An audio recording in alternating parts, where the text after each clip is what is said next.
Ya halo teman-teman, kembali lagi dengan saya Muhammad San. Kali ini saya akan mereview sebuah motor yang mungkin sebagian dari kalian itu tidak tahu tentang motor ini. Ada yang bilang ini kayak Harley, ada yang bilang ini kayak Harley, dan ada yang bilang ini kayak Benelli Patagonia Eagle. Beda sendiri, ya oke. Ya langsung saja, ini adalah Rega Raptor Daytona 350.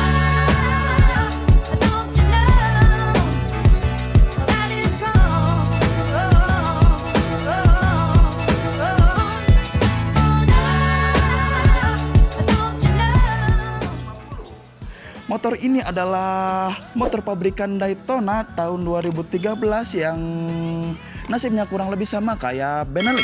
Ya, dibeli sama Cina, jadi motor Cina. Tapi dari stylenya itu Eropa sekali. Dari dimensi gede segala udah kayak Eropa sekali. Pokoknya mah ini motor bukan kayak motor Cina, pokoknya mah mantap. Jadi ngomong-ngomong, ini adalah motor bermesin 350 cc, 2 silinder, inline, karburator, 4 tak, dan berkonfigurasi seperti Benelli 360 derajat crankshaft gitu, atau crankshaft 360 derajat. Jadi apa itu crankshaft 360 derajat? Ya kalau misalnya motor Ninja R25, Ninja 2.5 R25 kayak gitu kan biasanya suara 2 silinder sama, cuman inline, iya sama 2 silinder inline, cuma bedanya apa? Konfigurasi mesinnya. Jadi kalau misalnya kayak R25 gitu, mesinnya tuh 180 derajat kalau nggak salah. Jadi gini. Kalau ini 360 derajat, jadi sama. Bet gitu. Jadi suaranya kayak pas silinder gitulah. Jadi kas-kas mau ke pas silinder suaranya boom boom boom. Kalau pakai knalpot orisinil. Kalau dilepas, wah ini bener kalau kata orang awam bilang ini kayak Harley itu, ya bener. Emang suaranya kalau dilepas blar banget, gila, parah. Dan jika kalau dibandingkan dengan Benelli, mungkin hanya sama di mesin saja. Kalau ngomongin soal dimensi ya, motor ini memiliki dimensi yang cukup besar dan panjang dan berat juga. Motor ini sekitar dari ujung sini ke ujung sana sekitar 2,5 meter. Pernah diukur pakai meteran, sekitar 2,5 meter, dan berat motor ini sekitar 190 sampai 200 kg berat kosongnya. Berat kosong loh itu, belum sama bensin, oli, setbacker itu. Ini segala, dan ridernya sendiri. Oh, dijamin ini motor berat banget untuk bermesin 350 cc. Dan kalau ngomongin soal tenaga, sama GSX lumayan kalah jauh. Gak ngerti saya juga. Mungkin karena bobot atau emang setelahnya cruiser gitu, jadi tenaganya emang kurang. Nah, mungkin nggak sampai 20 horsepower. Lalu selanjutnya untuk motor ini memiliki spesial dalam hal parkir. Dan kalau dipikir-pikir, motor ini parkirnya gimana ya? Panjang 2,5 meter. Kalau dibandingin sama Beat, sama Aerox, sama motor-motor yang lain, ya sama X-Max lah yang rada deket gedenya, masih panjang ini. Jadi kalau misalnya parkir gitu, belakangnya pasti ngehalangin. Otomatis harus memiliki space yang lebih gede. Dan kalau nggak salah ini kalau parkir di mall, bisa parkir VIP atau parkir mobil. Soalnya ya dimensinya udah cukup gede lah gitu. Nah, lalu selanjutnya kita langsung ke sesi detailing dari motor ini. Kita mula dari depan, oke? Pertama-tama, ini motor udah nggak orisinil. Ini harusnya nggak ada. Ini harusnya nggak ada. Ini harusnya tinggi. Dan apalagi ya? Dan harusnya ada spion. Dan mungkin itu. Oh ya, ini ada kayak gini. Jadi kayak sandaran di belakang lah. Nah itu. Pertama-tama kita ke sektor depan motor ini. Motor ini memiliki ban depan sekitar ukuran 90/90 ring 21. Ring 21 ini cukup besar untuk, jadi kayak motor trail, kayak motor trail gitu, kayak Delman, ban Delman, gede. Ringnya 21, bannya 90, dan kita masuk ke mana ini? Sektor pengereman, rem depan sudah double disc brake ya, double disc brake, 2 piston masing-masing, berarti depan itu punya 4 piston kaliper ya. Lalu selanjutnya ini spakbor terbuat dari besi, dan ini suspensi depan sudah menggunakan USD sekitar 41 mm kalau nggak salah ya. Ya ukurannya kayak apa ya, kayak motor-motor 2,5 gitulah. Kayak Ninja, kayak CBR 2,5. Nah, ini pun warna aslinya gold, cuman sempat dicat warna hitam malah keluar apa sih? Luntur warna hitamnya, jadi gold lagi. Goldnya juga agak samar-samar gitu. Selanjutnya ini lampu masih bohlam gede, kayak kas-kas apa ya, jadi motor retro gitulah, cuman masih bohlam, masih gede. Sennya pun masih bohlam, ini variasi. Dan ini ada ininya, kas-kas Eropa gitu bro. Lalu selanjutnya di segitiganya pun lebar sekali. Speedometer masih menggunakan analog dari angka gitu sampai 180 kecepatannya di sini.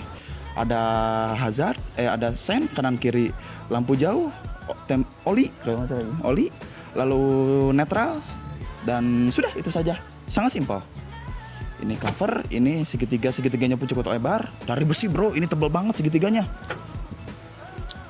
Lalu selanjutnya kita masuk ke sektor ini apa? Panel dashboard, bukan pak, panel stang gitulah yang ada. Kita mulai dari stang kanan memiliki kill switch. Nih bisa kalau jatuh darurat langsung dipencet, atau lagi matiin susah langsung dipencet. Oke. Ada sen, klakson, dan sudah itu saja. Sangat simpel. Gas, rem pun seperti ini, biasa saja. Lalu selanjutnya di bagian kiri ada cuk. Ini cuk, kas motor karburator. Ada apa ini namanya? Lampu jauh, lampu pas, dim, pas, jauh. Sen kanan kiri. Oh ya maaf, ini lampu ini apa sih? Lampu settingan lampu dekat, senja, dan jauh. Oke. Ini lampu sen, klakson, dan itu saja. Udah sangat simpel. Lalu kita mundur sedikit menuju sektor tangki. Tangki ini memiliki kapasitas 13,5 liter kalau nggak salah ya. Cukup besar, cuman kelihatannya agak kecil ya kalau dari jauh. Padahal ini gede loh bro. Cuma karena motornya panjang jadi kelihatannya agak kecil. Lalu kita bergeser ke bawah sedikit, sektor permesinan, sektor penggerak. Ini motor 2 silinder inline. Ini motor 2 silinder inline, karburator patak yang berkonfigurasi 360 derajat. Jadi ya kayak Benelli gitu. Lalu knalpotnya pun terpisah kanan kiri. Yang silinder satu ke kiri, yang itu ke kanan. Karburatornya pun ada 2. Lalu ini memiliki apa nih? Sektor pendinginan gitu. Ini tuh ada radiator yang cukup besar untuk mendinginkan mesin ini, dan ini mesin cukup panas loh. Lumayan panas. Itu kalau ininya apa? Kena kaki, segar, bau-bau sangit gitu. lumayan panas, dan dibantu oleh radiator, dan dibantu oleh oli juga. Oli ini kapasitasnya sekitar 2 literan kalau nggak salah, cukup banyak. Lalu selanjutnya ini kunci, kita punya kuncinya ala Harley gitu, diceprek. Dan ini ada kunci untuk apa? Untuk kunci stang, ya bisa kunci stang. Jadi kuncinya memiliki 2 kunci, yang satu untuk ini, yang satu untuk kunci stang. Oke. Selanjutnya klakson seperti ini, sudah diganti ya, klakson sudah diganti menggunakan Denso kalau nggak salah. Dan pengeremannya pun ya kayak gini, biasa, sangat biasa. Lalu selanjutnya knalpot cukup besar kayak gini. Knalpotnya masih orisinil, besar dan bersuara lembut, halus, brum.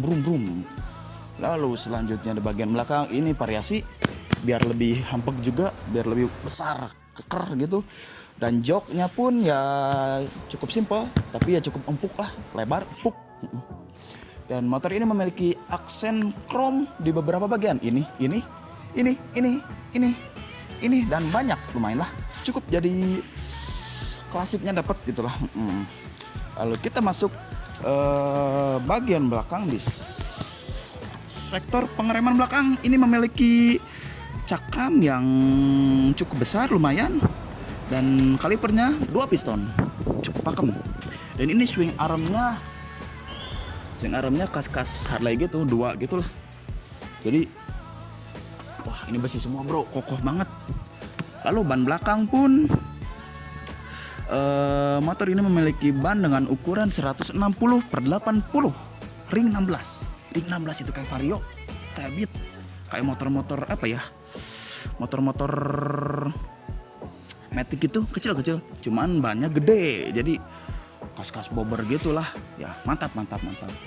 Punya spakbor dari besi kayak gini, dan oh ya, dari lampu pun, lampu depan, lampu belakang, sen depan, sen belakang semuanya masih pakai bohlam, jadi nyedot akinya lumayan. Oke. Footstep pun ada seperti ini. Dan yang belum di ini adalah, oh ya, shockbreaker belakang ini mana? Shockbreaker belakang di sini nggak ada. Ini nggak ada. Di sini nggak ada juga. Bukan di dalam ini yang jelas, tapi yang ada di dalam ini. Nah, shockbreaker belakangnya itu kas ini apa sih, kas Softail gitu. 2 di bawah, besar dan keras. Keras banget bro, bukan keras banget lah, ya cukup keras lah. Mungkin karena bobotnya juga, atau mungkin karena bergenre motor seperti ini. Dan saya akan melihatkan riding position dari motor ini. Saya tinggi 72 cm kalau nggak salah, 172 cm. Riding posisinya ini enggak.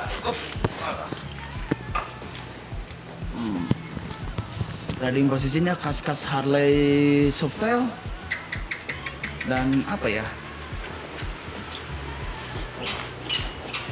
tidak terlalu empuk juga. Aduh, nggak ngerti ini motor. Dan kalau kita ngomongin sektor pengereman, rem belakang cukup pakem, dan rem depan nggak pakem ya, udah telat. Jadi ada istilah rem Senin Kemis, jadi remnya Senin, berhentinya Kemis. Cukup mengerikan juga. Jadi ini motor nggak cocok buat kebut-kebutan, buat geber-geberan, kurang cocok.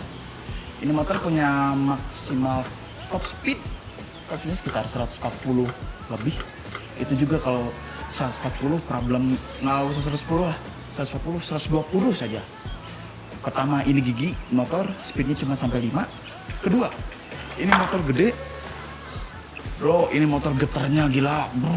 Wah, kalau udah sampai RPM atas, getarnya gila. Ketiga, ini motor nggak seperti motor sport yang kayak 15 atau 25 kali itu. Ini motor anginnya gede, blok-blok, jadi ke sayanya pun blok. Repot, nggak bisa kencang-kencang, terlalu kencang. Keempat, ini bro pengeremannya, aduh, cukup tidak terlalu buruk dan tidak terlalu bagus juga. Ya, segitulah. Jadi ini motor nggak cocok untuk kebut-kebutan, cocoknya untuk santai, jalan santai di perkotaan, di santai aja. Nah, lalu selanjutnya, ini motor kalau misalnya dibandingin sama kompetitornya seperti Benelli, seperti Kaisar Ruby, ini motor cukup unggul dari kompetitornya, dari pesaingnya. Permasalahan satu, ini motor dealernya kalau nggak salah cuma satu di Jakarta, atau di Tangerang atau di Jakarta. Di Bandung nggak ada bro. Jadi ini susah spare partnya. Kalau nggak salah tuh ngambil dari Honda, bisa ngambil dari Honda, dari kopling, kanvas rem, apa ini itu segala bisa kami balang lah dari motor lain. Terus olinya pun ya, olinya nggak usah macam-macam sih, pakai motor lah biar lebih aman, meskipun mahal juga biar tenang, aman.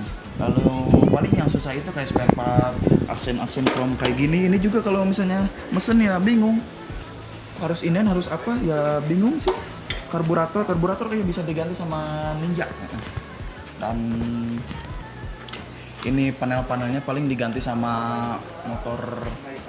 Kalau misalnya hilang atau rusak ya diganti sama motor lain lah, biar lebih aman, lebih nggak repot juga lah mikirin ganti motornya, ganti partnya.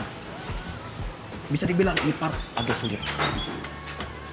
Nah, kalau dibandingkan dengan sisi yang lain, kayak aspek lain pada Benelli atau apa tadi, Ruby, ini motor pertama mesinnya pun Kaisar Ruby cuma 250 cc, Benelli cuma 250 cc, ini 350 cc dengan harga 36 juta tahun 2013. Dan kalau nggak salah ini motor cukup langka karena pas baru masuk di Indonesia, ini masuknya lewat importir loh. Saya juga kurang ngerti ini itunya.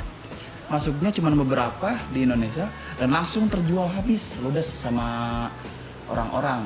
Karena lihat dengan gaya motor seperti ini dengan harga 36 juta cukup mantap lah. Kalau tahun segitu 2013 Ninja Karbu pun harganya kalau nggak salah 50-40. Ninja Karbu 250 cc. Tapi sih beda, ini kan untuk cruiser dan seperti kayak ini loh. Itu. Lalu selanjutnya keunggulannya dari Ruby ataupun Patagonian Eagle ini adalah dimensinya wah gila.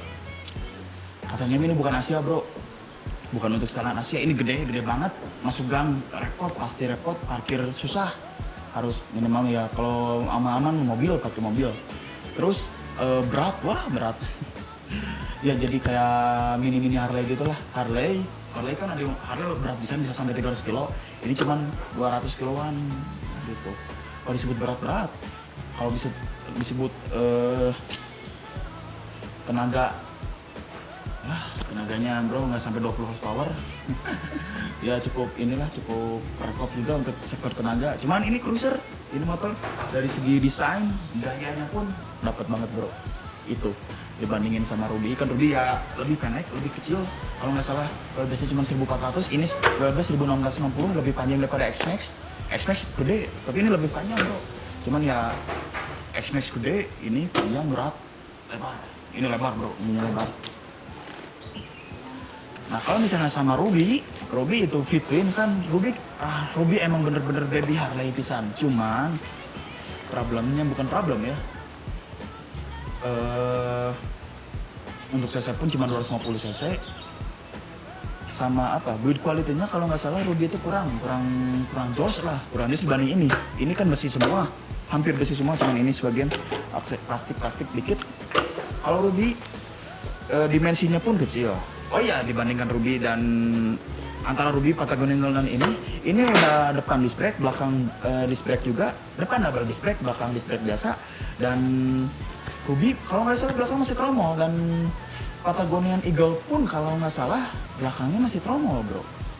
Ya, cukup repot sih untuk pengalaman. Cuman ya kalau soal desain ini bagi saya ini jauh lebih menang. Soal dimensi ini jauh lebih menang, cc pun menang. Cuman ya Ruby kalau nggak salah cuma menang di Ruby dan Patagonian cuma menang di dealernya cukup melimpah. Di Bandung juga banyak. Kalau ini di Bandung, kalau nggak salah ini harus diapik-apik bawa motornya, jangan gegabah, jangan repot segala, jangan pokoknya mah awet-awet lah. Kalau nggak salah, dan ini juga kalau nggak salah harganya naik terus, itu keuntungannya, naik terus karena unitnya sedikit dan worth it lah untuk motor 36 juta.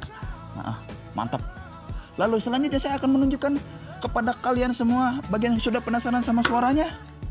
Saya akan tunjukkan suaranya. Suaranya itu vum vum vum vum vum. Langsung saja kita nyalakan seperti ini. Oke. Sudah netral. Lalu kita dengarkan suaranya.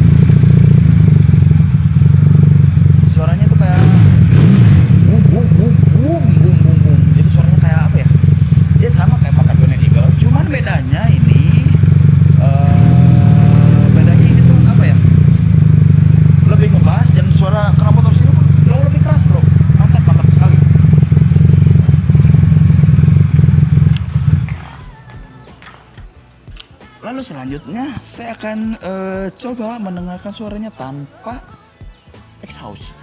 Suaranya blar, keras banget, berisik. Sekali geber tetangga pada keluar bro. Anda penasaran? Anda mau lihat? Langsung saja kita buka dulu standar knalpotnya. Ini kan sudah dilepas knalpotnya. Knalpotnya sudah dilepas kanan kiri. Dan selanjutnya saya akan menunjukkan suaranya kepada kalian. Gimana menggelegarnya motor ini, ngeblarnya motor ini. Ya, cukup berisik untuk motor 350 cc. Langsung saja kita nyalakan.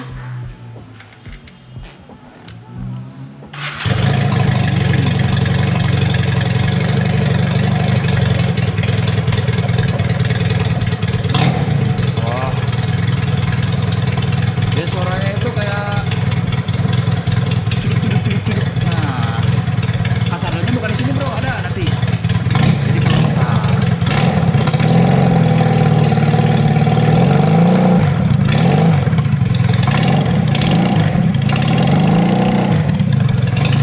Nah, suara langsungnya itu seperti ini kayak gitu. Karena ini RPM-nya pun rendah.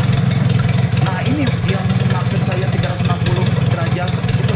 Kalau nggak salah Harley itu berapa derajat ya? Cuman yang bedakannya Harley itu fit twin, Ruby pun fit twin, ini inline. Inline cuma 360 derajat, jadi suaranya. Dan jika ingin lebih keras lagi suaranya bisa kita menggunakan cuk. Ini cuk kalau nggak salah dinyalainnya kalau buat ini apa? Buat apa itu? Buat panasin motor. Jadi kalau susah nyalain pakai ini. Nah, ini beda fungsi kalau untuk motor ini. Langsung mati kan? Saya starter lagi.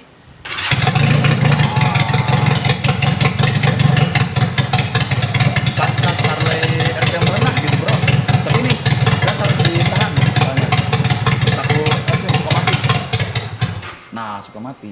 Jadi nyalain lagi. Nah, jadi mesinnya tuh jadi kayak dibahas angin lah mesinnya. Jadi suaranya tuh cepet.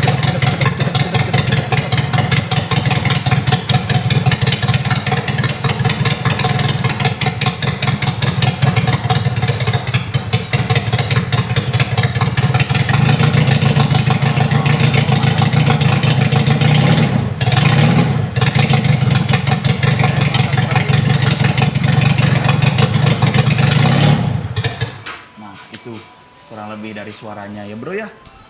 Dan langsung saja saya akan menunjukkan kalian gimana impresi berkendara motor ini. Dan saya akan pokoknya mah diajak jalan, di jalan kayak gimana suaranya, ngeblar-ngeblarnya gimana. Saya akan tunjukkan, oke? Langsung saja, jangan kemana-mana, tetap di Muhammad Ihsan, oke? Dadah!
Nah, Anda sudah lihat kan bagaimana ini di jalannya kayak gimana, suaranya kayak gimana, blarnya kayak gimana. Sudah lihat kan? Dan mantap bukan untuk ukuran motor 36 juta. Mantap sekali, Bro, pokoknya mah. Dan intinya mah, terima kasih sudah menonton video review kali ini. Semoga bermanfaat untuk Anda yang di rumah, untuk yang lagi krisis pandemi karena ini ya. Semoga terhibur karena ada video saya, oke?